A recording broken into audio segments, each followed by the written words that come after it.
ಮೈಸೂರು ಜಿಲ್ಲೆಯ ವರ್ಣಾ ಪೊಲೀಸ್ ಠಾಣಾ ವ್ಯಾಪ್ತಿಯ ಮುದ್ದೇಗೌಡನ ಹುಂಡಿ ಗ್ರಾಮದ ಒಬ್ಬ ರಾಮು ಅಂತೇಳಿ ಅವರನ್ನು ಮೊನ್ನೆ ದಿನ ರಾತ್ರಿ ಸುಮಾರು 8:30 8:45 ಅವಧಿಯಲ್ಲಿ ಅವರು ತೋಟದ ಮನೆಯಿಂದ ತಮ್ಮ ಸ್ವಂತ ಮನೆಗೆ ಹೋಗ್ತಾ ಇರುವಾಗ ಆ ಒಂದು ಸಂದರ್ಭದಲ್ಲಿ ಒಂದು ಕಾರಿನಲ್ಲಿ 4 ಜನ ಅಪರಿಚಿತರು ಬಂದು ಅವರ ಆ್ಯಕ್ಟಿವ್ ಹೋಂಡಾಗೆ ನಿಲ್ಲಿಸಿ ಅವರನ್ನು ಅಲ್ಲಿಂದ ಒತ್ತಾಯದಿಂದ ಅವರ ಕಾರ್ನಲ್ಲಿ ಕೂಡಿಸ್ಕೊಂಡು ಬೇರೆ ಒಂದು ಪ್ರದೇಶಕ್ಕೆ ಕರೆದುಕೊಂಡು ಹೋಗಿ ರಾತ್ರಿ ಎಲ್ಲ ಅವ್ರನ್ನ ಒಂದು ಫಾರ್ಮ್ ಹೌಸ್ನಲ್ಲಿ ಕರ್ಕೊಂಡು ಹೋಗಿ ಅಲ್ಲಿ ಕೂಡಿಟ್ಟುಕೊಂಡು ಹಣದ ಡಿಮಾಂಡನ್ನು ಮಾಡಿ ಮರುದಿನ ಅವರ ಹೆಂಡತಿಗೆ ಅವ್ರ ಕಡೆಯಿಂದನೇ ಒಂದು ಫೋನ್ ಮಾಡಿಸಿ 16 ಲಕ್ಷ ಹಣವನ್ನು ಅವರಿಂದ ಪಡೆದು ನಂತರ ಅವರನ್ನು ಬಿಡುಗಡೆ ಮಾಡಿ ಹೋಗಿರ್ತಾರೆ.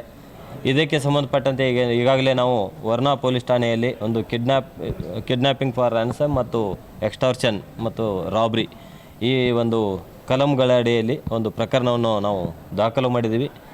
ಈ ಪ್ರಕರಣವನ್ನು ಗಂಭೀರವಾಗಿ ತೆಗೆದುಕೊಂಡು ಪತ್ತೆ ಮಾಡಲಿಕ್ಕೆ ಈಗಾಗಲೇ DSP ಮೈಸೂರು ರೂರಲ್ ಅವರ ಒಂದು ನೇತೃತ್ವದಲ್ಲಿ 3 ತಂಡಗಳನ್ನು ನಾವು ಈಗಾಗಲೇ ನೇಮಿಸಿ ಆರೋಪಿತರ ಪತ್ತೆಗಾಗಿ ಎಲ್ಲ ಕೆಲಸವನ್ನು ಮಾಡ್ತಾಯಿದ್ದೀವಿ.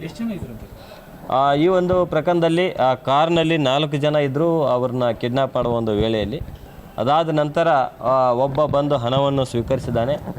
ಅವನು ಇದರಲ್ಲೇ ಇದ್ದವನು ಹೋಗಿದ್ದಾನೆ ಅಥವಾ ಇನ್ನೂ ಹೆಚ್ಚಿಗೆ ಇದ್ದವರು ಬಂದಿದ್ದಾರೋ ಗೊತ್ತಿಲ್ಲ. ಅದರ ಬಗ್ಗೆ ಒಂದು ತನಿಖೆ ನಡೀತಾ ಇದೆ. ಅದರ ಜೊತೆಗೆ ಒಂದು ಫಾರ್ಮ್ ಹೌಸ್ ಕರ್ಕೊಂಡು ಹೋಗಿದ್ರು ಅಂತ ಹೇಳ್ತಾರೆ. ಅಲ್ಲಿಯೂ ಇನ್ನಿಬ್ಬರು ಜನ ಇದ್ರಂತೇಳಿ ಇತ್ತೀಚಿನ ಒಂದು ತನಿಖೆಯಲ್ಲಿ ಗೊತ್ತಾಗ್ತಾ ಇದೆ. ಒಟ್ಟಾರೆಯಾಗಿ ಒಂದು ಪ್ರಕರಣದಲ್ಲಿ ಸುಮಾರು 5-6 ಜನ ಒಂದು ಭಾಗಿಯಾಗಿರೋದೊಂದು ಸಾಧ್ಯತೆ ಇದೆ. ಆ ಪ್ರಕರಣವನ್ನು ಪತ್ತೆ ಹಚ್ಚುವ ನಿಟ್ಟಿನಲ್ಲಿ ಎಲ್ಲ ಒಂದು ಕೆಲಸಗಳು ನಡೀತಾ ಇದೆ. ಆದಷ್ಟು ಬೇಗ ಆರೋಪಿತರನ್ನು ಬಂಧಿಸಿ ಈ ಒಂದು ಪ್ರಕರಣಕ್ಕೆ ಒಂದು ತಾರ್ಕಿಕ ಅಂತ್ಯವನ್ನು ಇಲ್ಲ ಏನು ಕಿಡ್ನಾಪ್ ಆದ ಜಾಗ ಇತ್ತು ಅಲ್ಲಿಂದ ಒಂದು 200 ಮೀಟರ್ ದೂರದಲ್ಲಿನೇ ಮತ್ತೆ ವಾಪಸ್ ತಂದು ಬಿಟ್ಟಿದ್ದಾರೆ. ಸುತ್ತೂರು ಪಕ್ಕದ ಒಂದು ಪ್ರದೇಶದಲ್ಲಿ ಆತನ ಒಂದು ಬಾಮಾಯ್ದನ ಕಡೆಯಿಂದ ಹಣವನ್ನು ರಿಸೀವ್ ಮಾಡ್ಕೊಂಡಿದ್ದಾರೆ. ಆ ಒಂದು ಮಾಹಿತಿಯ ಅಡಿಯಲ್ಲಿ ನಾವು ಒಂದು ತನಿಖೆಯನ್ನು ಮಾಡ್ತಾ ಇದ್ದೀವಿ. ಆದಷ್ಟು ಬೇಗನೆ ಎಲ್ಲ ಆರೋಪಿತರನ್ನು ಪತ್ತೆ ಹಚ್ಚುವ ಒಂದು ಕೆಲಸ ಮಾಡ್ತಾ ಇದ್ದೀವಿ. ಇಲ್ಲ ಯಾರು ಅಂತೇಳಿ ಗೊತ್ತಿಲ್ಲ. ಅವರಿಗೆ ಯಾರೂ ಪರಿಚಯದವರು ಅಲ್ಲ. ಯಾರ ಮೇಲೂ ಅವರಿಗೆ ಒಂದು ಸಂಶಯನೂ ಸಹಿತ ಇಲ್ಲ.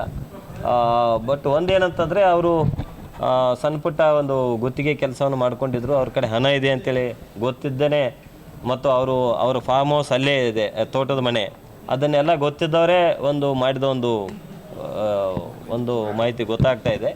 ಸೊ ಲೋಕಲ್ನವರೇ ಇರ್ಬೋದು. ಅದನ್ನು ಆದಷ್ಟು ಬೇಗನೆ ಒಂದು ಪತ್ತೆ ಹಚ್ಚುವ ಕೆಲಸ ನಡೀತದೆ. ಇಲ್ಲ ಆ ಥರ ಹೆದರಿಸಿ ಹಣ ವಸೂಲಿ ಮಾಡಿದ್ದಾರೆ. ನಾವು ಈಗ ಆರೋಪಿತರನ್ನು ಬಂಧಿಸಿದ ಮೇಲೆ ಗೊತ್ತಾಗ್ತದೆ ಯಾರಾದರೂ ಸುಪಾರಿ ಏನಾದರೂ ಕೊಟ್ಟಿದ್ರಾ ಅಥವಾ ಇವರೇ ಆ ಥರ ಹೆದರಿಸಲಿಕ್ಕೆ ಮಾಡಿದ್ದಾರೆ ಅಂತೇಳಿ ಒಂದು ಹೆಚ್ಚಿನ ಮಾಹಿತಿಯನ್ನು ಕಲೆ ಹಾಕಬೇಕಾಗ್ತದೆ.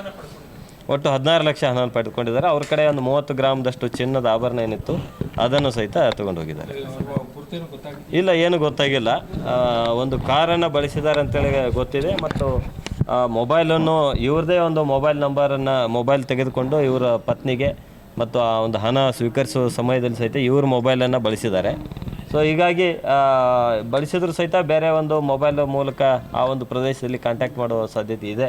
ಹೀಗಾಗಿ ಒಂದು ಪ್ರಕರಣವನ್ನು ಪತ್ತೆ ಹಚ್ಚಲಿಕ್ಕೆ ನಾವು ಎಲ್ಲ ಕ್ರಮಗಳನ್ನು ಕೈಗೊಳ್ತೀವಿ.